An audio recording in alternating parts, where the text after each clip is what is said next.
Halo, assalamualaikum teman-teman. Apa kabar? Semoga sehat selalu. Teman-teman, saya pengen cerita nih sama kalian. Suka dukanya menggunakan Honda Beat Deluxe ini selama kurang lebih 2 tahunan ya, teman-teman. Ini motor udah sekitar 2 tahunan nih.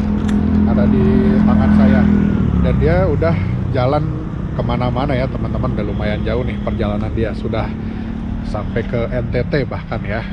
Nah, saya pengen ceritain ke kalian suka dukanya menggunakan motor ini untuk touring ya, terutama ya teman-teman. Karena kalau daily sebenarnya saya nggak sering-sering amat pakai motor ini, karena campur juga sama pakai mobil dengan pakai Vespa ya teman-teman. Tapi kalau buat touring-touring jarak jauh sampai keluar pulau ini saya selalu menggunakan motor ini. Oke, yuk kita ngobrol-ngobrol sedikit tentang suka dukanya menggunakan Honda Beat Deluxe keluaran 2022 ini teman-teman. Apa aja sukanya, apa aja dukanya.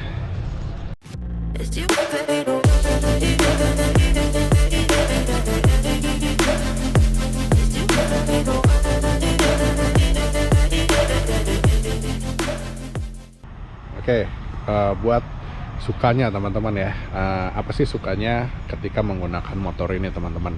Yang jelas motor ini tuh irit banget teman-teman ya, cukup irit lah untuk sebuah motor 110 cc matic ya, bisa dibilang ini salah satu yang paling irit ya teman-teman gitu. Terus udah gitu spare partnya juga murah-murah banget teman-teman ya, sangat-sangat murah. Jadi ya ke kantong itu nggak ada apa ya, nggak ada beban aja gitu rasanya ya teman-teman ya. Ya biasa ngurusin Vespa pindah ke Beat, wah benar-benar bahagia banget, murah-murah banget spare partnya teman-teman gitu ya. Terus udah gitu untuk durability-nya, ini motor mesinnya cukup oke teman-teman ya, durable banget selama saya pakai untuk touring-touring jarak jauh ya. Sekarang kilometernya sudah, kita lihat 12.900 ya teman-teman, 12.919.000 ya. Ini motor benar-benar untuk mesin ya, ini mesinnya trouble free banget, nggak ada masalah sama sekali. Tapi ada loh beberapa part yang di usianya yang baru 2 tahun dan kilometer baru 12.000 udah harus ganti. Nanti kita cerita di dukanya teman-teman ya. Nah itu sukanya kurang lebih seperti itu. Apa namanya, spare part murah, bensin irit, mesinnya juga bandel teman-teman ya. Terus apalagi ya, oh ya, ringan ya teman-teman. Ini motor beneran deh lincah banget, ringan banget. Jadi ketika kita mau pakai untuk kegiatan sehari-hari gitu ya, wah ini enak banget sih teman-teman. Bener-bener apa ya, ya lincah aja gitu. Itu sih kelebihannya dari Honda Beat ini. Nah sekarang saya pengen cerita kekurangannya nih teman-teman. Yang mana kekurangannya itu sebenarnya cukup banyak ya, tapi sebenarnya masih bisa dikompensasi lah.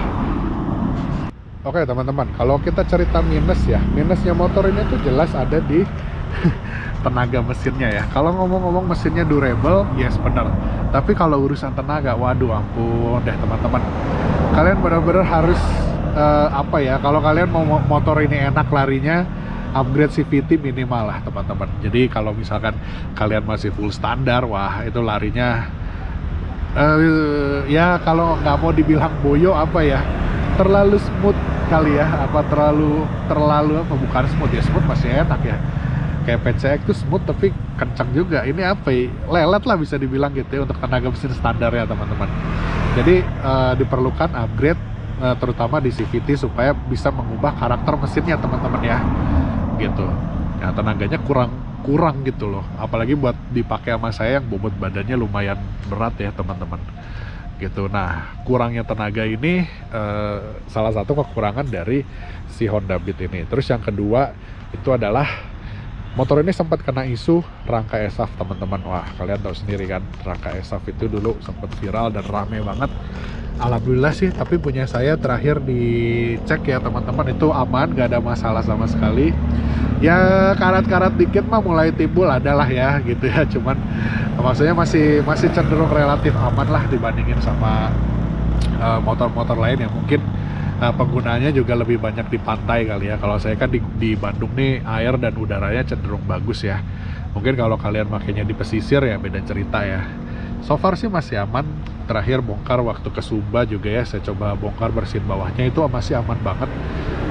Ada karat baru, ada karat baru sih ada ya, tapi ya maksudnya masih relatif aman lah, nggak ada yang sampai keropos gitu. Itu kekurangan yang kedua teman-teman, itu adalah si rangkanya ya teman-teman, rangkanya yang diklaim rangka yang kurang kuat. Nah terus yang ketiga ya teman-teman, kekurangannya itu adalah space bagasinya lumayan kecil teman-teman. Ini space bagasinya itu kecil banget. Ntar kita coba buka ya. Tuh, cuman segini teman-teman,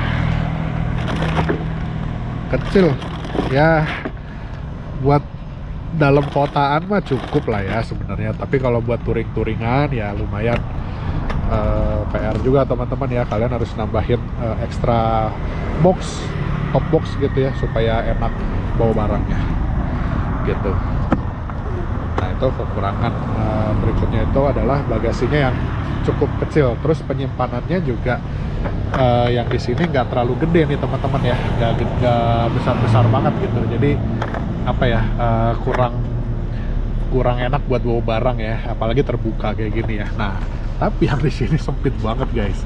Nah ini paling saya kalau di sini nyimpen apa ya, sarung tangan paling mentok-mentok, sarung tangan di sini, nyimpen botol, nyimpen HP mah kagak muat gitu. Nah terus kekurangan berikutnya teman-teman, nah kemarin saya sempat ke bengkel, ternyata ada beberapa part yang udah mulai harus diganti di usianya yang masih cenderung muda. Apa itu? Lahar ini ya, lahar puli belakang CVT itu udah oblak, udah rusak teman-teman. Jadi berisik kalau motornya digeser maju mundur, itu krek gitu, bunyi kayak gitu. Nah itu harus diganti, walaupun harganya murah, cuma 50.000 perak ya teman-teman, tapi ya maksudnya di usianya yang masih muda, relatif muda ini, itu udah harus diganti. Itu satu yang udah harus diganti teman-teman. Terus yang kedua itu nih, lahar roda ini saya udah pernah ganti di sebelum perjalanan ke Sumba teman-teman. Itu udah oblak ya, yang mengakibatkan kalau ini laharnya udah oblak, bannya tuh agak goyang. Jadi kalau kalian injek jalan gak rata atau misalkan lagi cornering agak ngebut gitu ya, bannya tuh agak sedikit goyang. Nah ini agak bahaya nih teman-teman, jadi kalian harus perhatiin benar-benar ya. Nah apa yang bikin si si lahar roda ini cepat aus teman-teman, karena ini nggak ada tutupnya ya. Kalau kalian ganti pelek kayak gini, ini memang nggak ada tutupnya. Nah ini riskan banget untuk jebol ya teman-teman. Ini karena ganti pelek jadi nggak ada karet yang bisa nutup di sini, sayangnya gitu. Tapi kalau masih standar harusnya relatif lebih aman ya teman-teman. Ya seperti itu.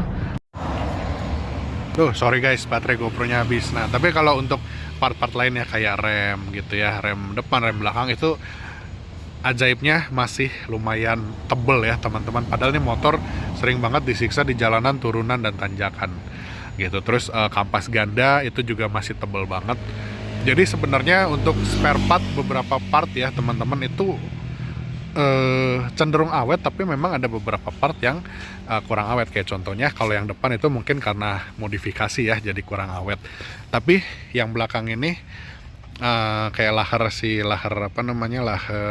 puli belakang itu juga kurang kuat ternyata guys gitu. Dan tentunya ya kalau mau kita berkaca ke belakang ya mungkin rangka ya teman-teman. Cuman ya alhamdulillah punya saya nggak ada masalah sama sekali gitu teman-teman. Oke, itu kurang lebih suka dukanya saya pakai Honda Beat ini selama 2 tahun ini teman-teman. Puas apa enggak? So far ya teman-teman, kalau kita ngomongin puas ya jujur aja ada beberapa hal yang bikin saya kurang puas sama motor ini. Tapi saya punyanya motor ini yang ada di rumah, dan motor inilah yang selalu nganterin saya jalan-jalan keliling Indonesia teman-teman.